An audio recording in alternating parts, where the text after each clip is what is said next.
ఇవాళ రేపు ప్రభుత్వాలు ఏం చేస్తున్నాయంటే డబ్బులు సంపాదించాలంటే ఈ రాజకీయ నాయకులందరికీ ఒక పార్టీలకు అతీతంగా చెప్తున్నాను. కాంట్రాక్టర్లకి కాంట్రాక్ట్ ఇవ్వాలి. డైరెక్ట్ చేస్తే కరప్షన్ చేయలేరు కదా. ఓ బిల్డింగ్ కట్టాలి, ఓ ప్రాజెక్ట్ తీసుకురావాలి, ఒక కొత్త ప్రాజెక్ట్ పెట్టాలి. 1000 రూపాయలతో అయ్యేదాన్ని 10,000 చేయాలి. కాంట్రాక్టర్కి 5,000, వీళ్ళకి 4,000. కరప్షన్ చేయడం కోసం ప్రాజెక్టులు చేయకండి. ఏ ప్రభుత్వం అయినా ప్రజల కోసం చేయండి. ఇప్పుడు ఉన్నదాన్ని మీరు చేయండి. ఆయన ఏమో కాళేశ్వరం కట్టి 1,50,000 కోట్లు బుడిదల పోసిండని మీరే తిడుతున్నారు.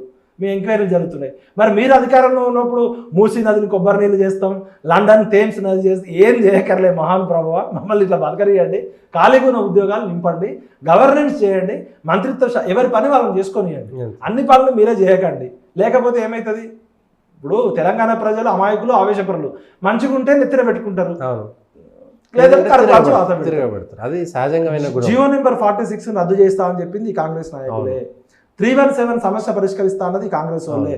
మా ప్రొఫెసర్ కోదండరామ్ గారు, ఆకులూరి మురళి గారు, బల్మూరి వెంకట్ గారు, తీర్మార్ మల్లన్న గారు, ఈ రియాజ్ గారు, వీళ్ళంతా నిరుద్యోగులని బస్సు యాత్రల పేరుతో నన్ను కూడా సన్మానం చేశారు. వీళ్ళందరితో పాటు చిక్కడపల్లి లైబ్రరీలో ఇదే నిరుద్యోగులు మమ్మల్ని భుజాల మీద ఎక్కించుకొని వచ్చి కాంగ్రెస్ ప్రభుత్వం రాగానే అన్న మీ అందరూ ఇప్పుడు మా అందరి సమస్యలు లేదని దండలేసి ఆరతులు బట్టి జేజేలు పలికిరు.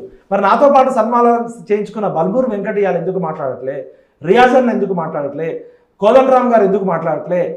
ఆకులూరి మురళి గారు ఎందుకు మాట్లాడట్లే? వీళ్ళందరూ రాజకీయ నాయకులు కాదు కదా, వీళ్ళందరూ తెలంగాణ సమాజానికి ప్రతినిధులు కదా. ఇలా ఎమ్మెల్సీగా గెలిచిన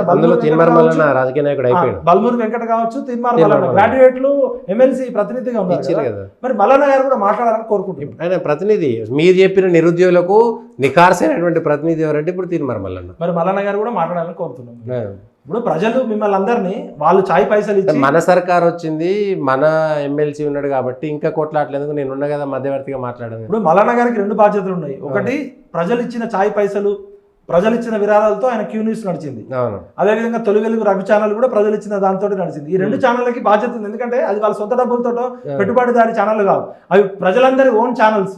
ప్రజల తరపునే ఉండాలా, అవి ప్రభుత్వం తరపున ఉంటే ఊకోరు, వాటికి కబ్జా చేస్తారు. 10 రూపాయలు ఇచ్చిన ప్రతి ఒక్కరు ప్రశ్నించే 10 రూపాయలు ఇచ్చినోడు, 1000 రూపాయలు ఇచ్చినోడు, చాయ్ పైసలు ఇచ్చినోడు, మటన్ పైసలు ఇచ్చినోడు, గూగుల్ పే చేసినోడు, ఫోన్ పే చేసినోడు, అన్ని రకాల వాళ్ళు. ఈవెన్ తొలి వెలుగు రఘు కూడా ప్రజల డబ్బులతోటే ఛానల్ పెట్టిండు. కాబట్టి ఈ 2 ఛానల్ ఎప్పుడు ప్రతిపక్షంగా ఉండాలి. అదేవిధంగా ఇప్పుడు మల్లన్న గారు ఎమ్మెల్సీ అయ్యండు గ్రాడ్యుయేట్ తరపున, ఒక బీసీ గ్రాడ్యుయేట్ తరపున ఎమ్మెల్సీ కావడము, నిరుద్యోగులు అందరి తరపున లీడర్గా ఉంటూ మరి ప్రశ్నకి ఆయన క్యూనీస్ అంటే ప్రశ్న, ఆయన పనే ప్రశ్నించడం. మరి ప్రశ్నించే మల్లన్న ఇవాళ నిరుద్యోగుల తరపున ఎందుకు ప్రశ్నించట్లేదు అని అంటున్నారు. కాబట్టి మీ కోదండరామ్ గారు మమ్మల్ని అందరినీ ఉత్తేజపరిచి మా అందరికి తరపున ఇలా ఎమ్మెల్సీ కోసం తిరుగుతున్నాం కదా. తర్వాత ఇప్పుడు రిటైర్మెంట్ వయసులో నీకు ఎమ్మెల్సీ రావడం వల్ల కొత్తగా వచ్చే పేరేం లేదు, కానీ ఆ కోదండరామ్ అనే పేరే పెద్ద పేరు. నువ్వు ఫస్ట్ నిరుద్యోగుల గురించి కొట్లాడు సారు, ఆ ఎమ్మెల్సీ గురించి తిరగడం బంద్ చేయి. ఆకులూరి మురళి గారు కూడా ఆల్రెడీ రిటైర్డ్ అయిన ఐఏఎస్ ఆఫీసర్, జగన్ గారి దగ్గర అద్భుతంగా పనిచేసిండు, ఇక్కడికి వచ్చి మా అందరితో తిరిగిండు. ఆయన తెలంగాణ ఉద్యమంలో లేడు, ఆయన త్యాగమేం చేయలేదు ఉద్యమంలో. ఆయనకి తెలంగాణ సమాజం ఇవ్వాల్సిన దానికన్నా మంచి గుర్తింపు ఇచ్చింది కేసీఆర్తో కొట్లాటలో. మరి ఇప్పుడు కాంగ్రెస్ ప్రభుత్వం వచ్చినాక ఆయన ప్రశ్నించడం బంద్ చేస్తున్నాడు. దయచేసి ఆకులూరి మురళి గారి మీద, ఆయన మేధావి, నిఖార్సైన నిజాయితీపర ఐఏఎస్ ఆఫీసర్ కాబట్టి ఆయన అడుగుతున్నాం, రిక్వెస్ట్ చేస్తున్నాం. నిరుద్యోగులు అందరూ నన్ను అడగమని చెప్తున్నారు. సార్ మీ మిత్రుడు ఆకులూరి మురళి కనపడట్లేదు అని అడుగుతున్నారు. ఆయన కూడా అడగాలి.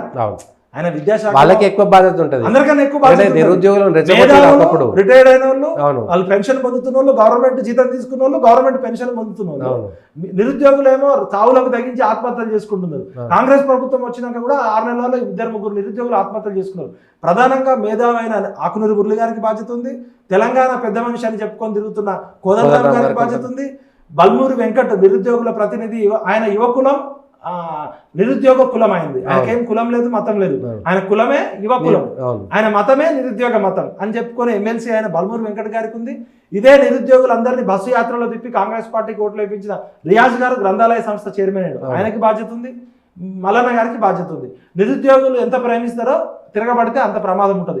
కాబట్టి మీకు దయచేసి రిక్వెస్ట్ చేస్తున్నా, మీరు రేవంత్ రెడ్డి గారు అపాయింట్మెంట్ ఇప్పియండి. మీ అందరూ కలిసి ఈ 30 లక్షల మంది రోడ్ల మీదకి వచ్చి వాళ్ళు త్యాగాలు చేసి మళ్ళీ సావులు రాకముందే పరిష్కరించాల్సిన బాధ్యత మీ మీద ఉందని కోరుతున్నాను.